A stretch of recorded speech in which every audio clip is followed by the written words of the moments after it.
അസ്സലാമലൈക്കും welcome to my YouTube channel. അപ്പോൾ ഞാൻ ഇന്ന് വന്നിരിക്കുന്നത് എനിക്ക് ഏറ്റവും ഇഷ്ടമുള്ളതും ഞാൻ ഇടയ്ക്ക് ഉണ്ടാക്കുന്നതും സിമ്പിൾ ആൻഡ് നൊസ്റ്റാൾജിക് ആയിട്ടുള്ള ഒരു ഐറ്റമായിട്ടാണ് പുളിയും മുളകും ചാലിച്ചത്. അപ്പോഴേ ഇതെല്ലാവർക്കും ഇഷ്ടമുള്ള അറിയുന്നതുമായിട്ടുള്ള കാര്യമായിരിക്കും. അതിനായിട്ട് ഞാൻ കുറച്ച് ചുവന്ന മുളക് അല്ലെങ്കിൽ വറ്റൽമുളക്, ഉണക്കമുളക് എന്നൊക്കെ പറയുമല്ലോ, അത് കഴിക്കുന്നതിന് ശേഷം ഒരു സ്ക്രൂവറിൽ കുത്തിയിട്ട് ചെറിയ തീയിലിട്ടിട്ട് ചുട്ടെടുക്കുന്നുണ്ട്, തിരിച്ചു മറിച്ചിട്ട് ചുട്ടെടുക്കുന്നുണ്ട്.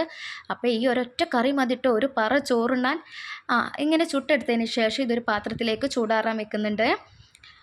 കുറച്ച് നമുക്ക് ആവശ്യത്തിനനുസരിച്ചുള്ള ചുവന്നുള്ളി, വെളുത്തുള്ളി തൊലിയോട് കൂടി ഇടണം കേട്ടോ. പിന്നെ അതിന് ശേഷം കുറച്ച് കല്ലുപ്പും കൂടി ഇട്ടതിന് ശേഷം ഈ 3 ഐറ്റം കൂടി ഒരു കയ്യിൽ വെച്ച് ചെറുതായിട്ട് ഉടച്ചെടുക്കുക. മിക്സിയിലിട്ട് അരയ്ക്കേണ്ട ആവശ്യമില്ല, ഇങ്ങനെ ചെറുതായിട്ട് ഉടച്ചെടുത്താൽ മതി. എല്ലാവരും ഒന്ന് സബ്സ്ക്രൈബ് ചെയ്യണം കേട്ടോ. എടുത്തതിന് ശേഷം നമ്മൾ നേരത്തെ മാറ്റി വെച്ചില്ലേ വറ്റൽമുളക്, അതുകൂടെ ഇതിൽ ചേർക്കാം. ഞാൻ കുറച്ച് പുളിയെടുത്ത് കുതിരാനായി നേരത്തെ മാറ്റി വെച്ചിരുന്നു. ഈ പുളിയിലേക്കിനി മറ്റേ മിക്സ് ഉണ്ടല്ലോ, നമ്മൾ തയ്യാറാക്കി വെച്ച മുളകിൻ്റെയൊക്കെ, അതുകൂടെ ചേർത്ത് കൈകൊണ്ട് നല്ലവണ്ണം ഞെരടുക. നല്ലവണ്ണം കൈകൊണ്ട് തന്നെ മിക്സ് ആക്കണം, എങ്കിലേ ഇതിന് ടേസ്റ്റ് ഉണ്ടാവുള്ളൂ. അല്ലെങ്കിലും ടേസ്റ്റാണ്, കൈകൊണ്ടാകുമ്പോൾ ഒരു പ്രത്യേക ടേസ്റ്റാണ്. കണ്ടില്ലേ, അടിപൊളിയായിട്ടാണ്. എല്ലാവരും ഒന്ന് ട്രൈ ചെയ്യണം കേട്ടോ.